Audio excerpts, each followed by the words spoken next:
Welcome along to today's Youth Enquiry Service Podcast episode. I'm Dayle. Today we are joined by Cara from Rape Crisis Dumfries and Galloway. She'll be talking to us a bit about Rape Crisis, her role within the team, and on the topic of nude pictures and consent. Welcome along, Cara. We are happy to have you here with us today. To get us started, we want to know if you could be one of the elements, earth, wind, fire, or water, what would you be and why? So I think I would go with earth. I feel like it's one that I kind of connect with the most. I like that it makes me feel kind of grounded. I also love nature. I like to travel, so I think I like the kind of natural beauties in life. So I think I'd go with that one. What about yourself? I'd go with fire because I can get feisty sometimes. That's accurate. For some young people, they might not know what Rape Crisis is. Could you tell us a bit more about it? Yeah, of course. So we offer free confidential support to anybody over the age of 12 that lives in Dumfries and Galloway. We offer a thing called advocacy support. So that's for anybody who is thinking about reporting something to the police, has done so, or is at any point in the criminal justice process, then we can help to support them throughout that. We also offer emotional support. So that's for anybody who's looking for kind of one-on-one, person-led support. They might not want to report to the police. They could be out the other end. But whatever their kind of situation is, then we'll be able to support them through that. We offer other things like the prevention programme, but we'll speak a wee bit kind of about that later. What is your role within Rape Crisis? Yeah, so I work in sexual violence prevention. So my role at the centre is mainly to work within the schools and the community to talk about kind of topics around like consent and healthy relationships.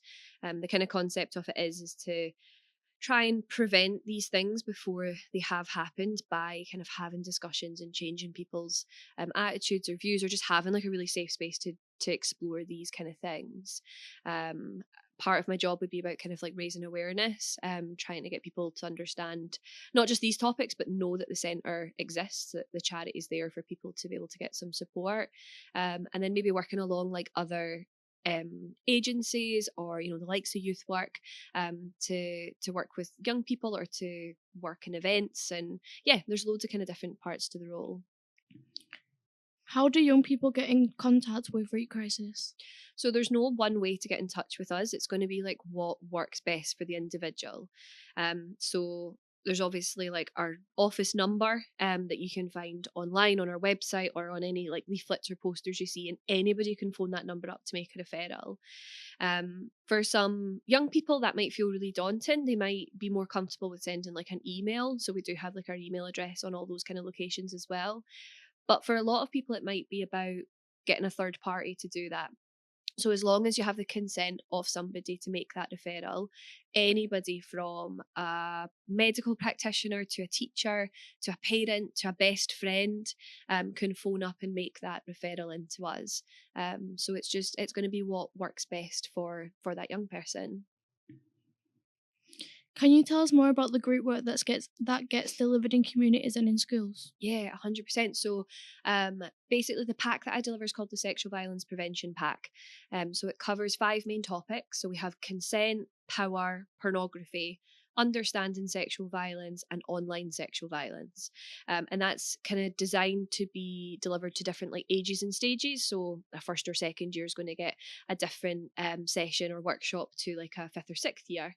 I work in all the secondary schools across Dumfries and Galloway, going in and having these kind of discussion based workshops. So it's less kind of me going in with a kind of prescription of what I want to deliver, and more about like kind of opening up that conversation and being able to have that safe space to discuss with young people what their views are and how we can help to challenge this and kind of change the narrative of sexual violence within our community and within our culture. What are the consequences of sending or sharing nude pictures? So we have to think about like consent massively coming into play here. So sending a nude picture or sharing somebody's nude pictures without consent is a criminal offence. So we have to kind of like appreciate like the seriousness of that. The way to look at it is that any single person on this earth has the right to choose when or if they are ever exposed to sexual images, and nobody has the right to take that choice away from them. So it's definitely kind of thinking about that.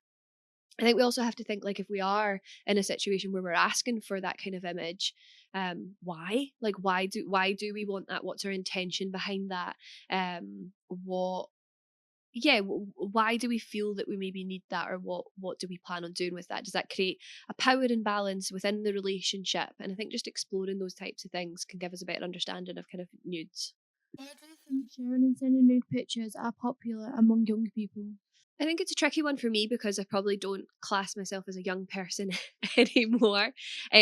So I think it'd be like a really interesting question to ask young people why they think it is. But if I go from just kind of like things that I've heard or my kind of, within my profession, I think it's became something that is very normalized, and with that feels like a bit of an expectation. I think a lot of young people feel like it's just something that is done within relationships, instead of kind of stopping and really thinking about, is it something that I am comfortable with and I am want, and is there like a lot of pressure there for this to kind of be part of our relationship? So I think it'd be a very interesting question to ask young people, but I think that a lot of it does come down to just this expectation. What classes is a nude picture? So if we go with like the kind of legal definition of like an intimate image or a sexual image, it's something that shows a person's genitals, and that could be covered by underwear. And we also know that like deep fakes and like anything edited could class as like an intimate or sexual image as well. But I think like sometimes we need to step away from what the law says, because what is intimate to me might not be intimate to you. And we can see quite a lot of examples where something that might not necessarily be covered by the law is still feels like an intimate image to somebody. So a good example of that could be possibly if somebody wasn't maybe wearing like a religious item of clothing and they sent that to somebody they were talking to or a partner. That image, although in the eyes of the law might not be classed as like a sexual image, could feel very intimate to somebody. And there has been a lot of examples where something like that could be used to kind of harm or shame somebody. So I think it's definitely thinking like what is intimate to me might not be intimate to somebody else, and thinking twice before we ever kind of like ask or share or do something with any picture of somebody else's. Like, is this person comfortable with this? Is this okay? What is consent? So consent is about freely agreeing to do something. It's doing something because you truly want to and have the choice there, and also have the capacity to make that choice. I think consent should always be enthusiastic. It should be like exciting, and it should be, communicated really well. I think consent is how we treat other people, and I always say like consent is kindness. Consent is just how we treat our friends and how we treat people we're in a relationship with. Why might consent be important? So to me, there is nothing more important than consent in pretty much every aspect of life. I think that if we are in really healthy, equal relationships, and that could be, just our friend or colleagues or anything like that, then consent hopefully just naturally exists when we're in those like really healthy relationships. But I think also if we work really hard to have healthy relationships in our life or practice consent really well, then the two kind of coincide with each other. I think that it's such an important thing for everybody to take into consideration. We know that you need to ask for consent romantically, but do you need to give it for other things? For example, hugging someone. Yeah, absolutely. So we need consent for pretty much anything. And I think what would really help if people understood is that we practice consent and give consent without even knowing it. So away from even anything physical, but like the way that we ask somebody, do you want to hang out after work? Do you want to go and play football? Do you want to go to the shops? The way that we communicate that is practicing either very good consent or not practicing good consent. Does this person feel like they can always say no to me and they have that choice there? And am I just thinking about the way that I communicate and the way that I treat people? So we quite often link consent to relationships and sex, but I think a way that we can kind of take away the scariness of that word is when we realize we consent to stuff every single day. We hear a lot of things on social media about this topic. Is there any advice that you can give to us to navigate this? So I wish I had the answers for this one, because I even, as an adult can struggle to navigate social media myself. I think it's trying to have like a really good understanding that social media is so full of clickbait and, advice and opinions, and it can feel very overwhelming, and some of that content is great and it's good advice, but a lot of it is extremely harmful.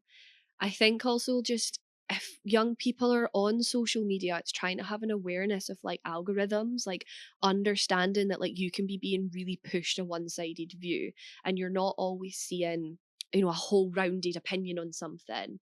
There's also being aware of the amount of misinformation that exists online, and kind of becoming comfortable challenging that. So having a wee think like, okay, just because I'm seeing something on Instagram or TikTok doesn't make it a fact. So go and speak to experts or the people in your life that maybe do know the facts or have spent a lot of time researching the facts, and have those conversations and listen to the people around you. But I think my one main piece of advice with social media is that social media should make us feel good. It should be a place to look at content that makes us happy. It should be a place to chat with friends and feel connected. And I think if you are coming away from social media feeling the opposite to that, then we definitely need to look at like why and like what content are we kind of consuming online. Thank you for being with us today. We have really enjoyed talking with you. Before we finish up, we would love to know what you love most about your job and why. So it's hard because I love every part of my job. But I think the main part would be just like working with the community and the young people of Dumfries and Galloway. Like I love going and working with people and getting to know people like yourself. And I think also people assume that maybe when you do a job like mine, it's about kind of trying to teach or educate. But I feel like I learn as much in a day as, you know, working with people. Like I get to learn every single day, and that's probably my favorite part of my job. That's the end of today's podcast. We want to thank Cara for joining us today. Be sure to follow us on social media platforms for next week's episode. Thank you. Follow us to keep up with more podcasts.